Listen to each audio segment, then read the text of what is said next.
did one with Berle. I can't remember what show it was, but it was Milton Berle, who at that time was the king.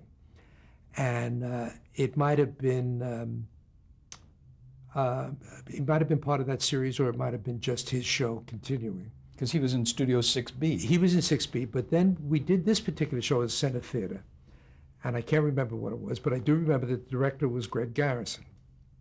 And Berle, by that time, of course, was not Mr. King anymore. It was now 3 or 4 years down the line, but he was still Berle. And it was still basically the same show, and it was starting to lose its luster. And he was very insecure about it, and we would rehearse it, but we'd also keep tabs of how many times he would stop the dress rehearsal. Now, the dress rehearsal is supposed to go smoothly and be actually really a duplicate of what the air show was going to be, because we had already had a run-through, and we had already blocked this thing.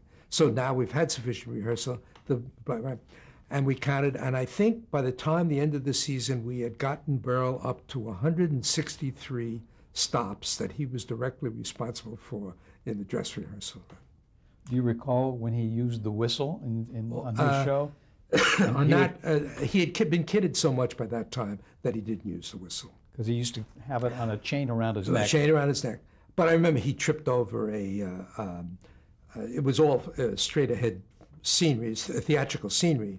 So they had a doorway that he entered in. The doorway always had a metal strap on it, so to hold it together when it flew up and down, right?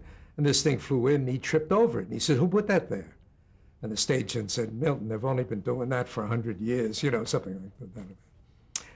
But he was fun. I loved him. And I did the ABC series that he did also.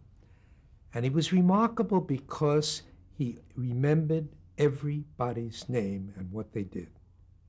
And I met him 15 years later after that show. Met him on Fifth Avenue, of all places. He said, "Klage, how's the lighting business?" Remarkable. He was a great magician, too, of course, you know. He did magical tricks and so on and so forth.